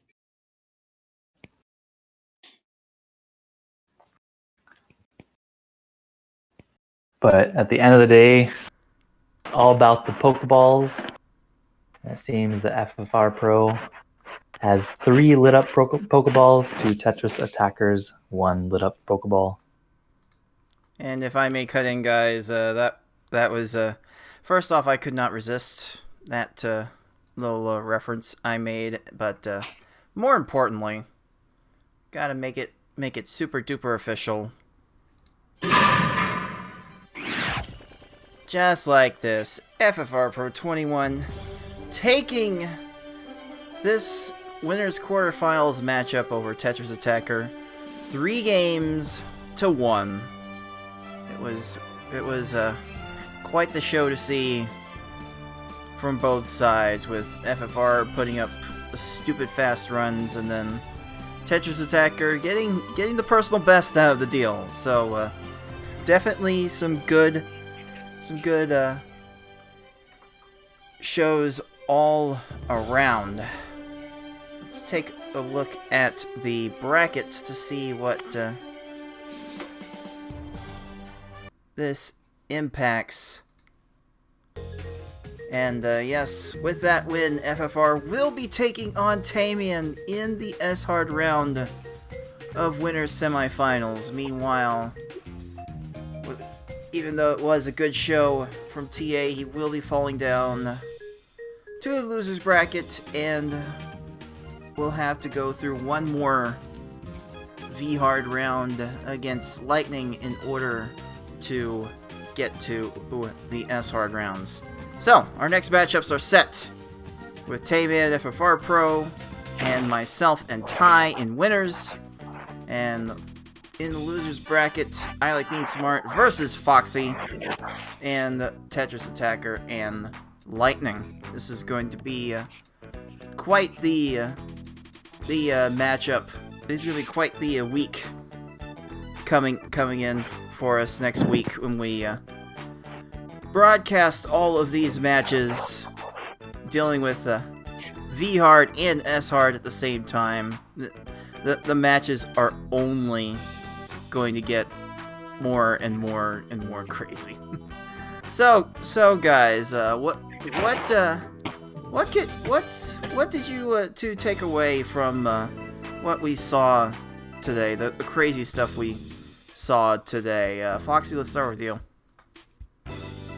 I mean, I think the biggest takeaway is somehow FFRPro managed to surprise me in just how good he was, even more than I was already expecting him to play well. But overall, he was just extremely solid, and if you look at my simulations, he's definitely a tier below in how favored he is to win this tournament versus compared to you and Tamian. But with his performance today, I don't know. I think he definitely has a shot to make it much further in the bracket, and kind of, if he can continue this consistency that we saw today, I think everyone who's along his path should be scared. And then as far as it goes with Tetrisattakr, I think it's amazing to see PBs in the tournament race, and his PB was well deserved, and I think he'll be more than happy that despite losing, he at least gets to go home with something that he can remember and have on the Pokemon Puzzle League leaderboards for a while now.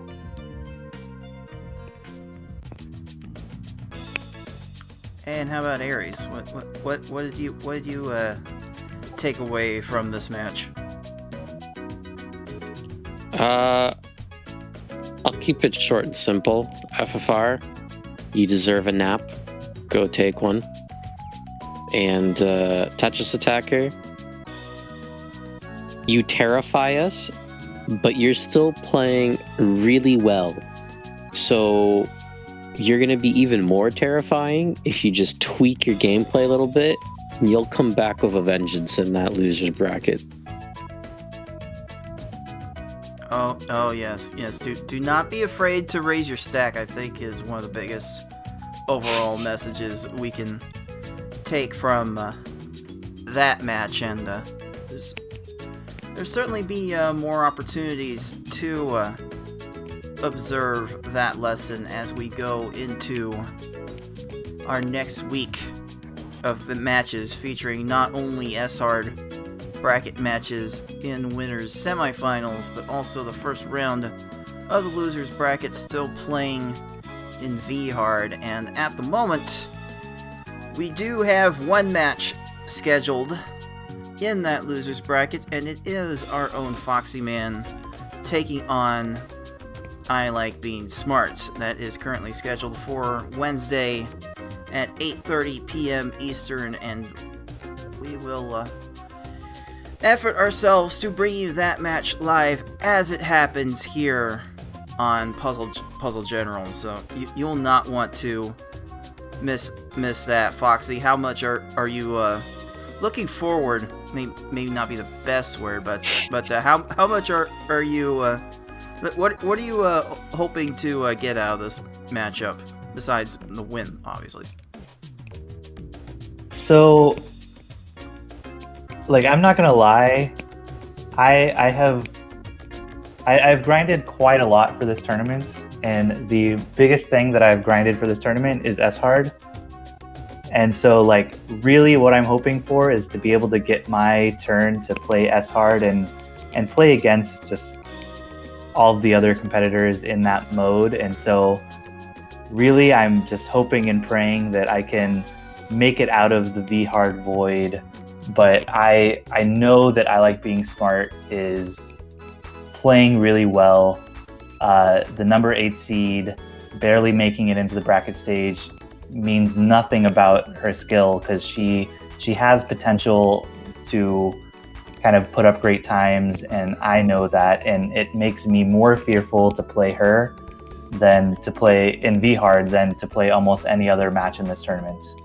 So I'm looking forward to trying my best to figure out V-Hard, give it a second crack, and hopefully come out victorious. But I know that I Like Being Smart is doing the same on her end, and I'm just excited to see how it will go, and I'm really hoping that it doesn't come to a Game 5 match again like I had with Ty.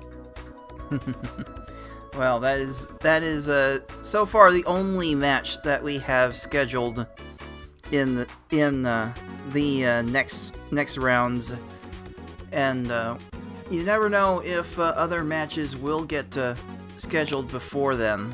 So make sure you stay tuned to our Twitter at Puzzle General to find out exactly when those matches are going to happen. We may not see Foxy Man against I Like Being Smart next. We may end up seeing a different matchup entirely. The Twitter will be the best place to find out when those matches are happening as they happen. So for Dark Aries and Foxy Man and everyone else at Puzzle General, all the people behind the scenes helping out the tournament, and all of the players participating, this has been Cards of the Heart, and until next time everyone, thanks for watching.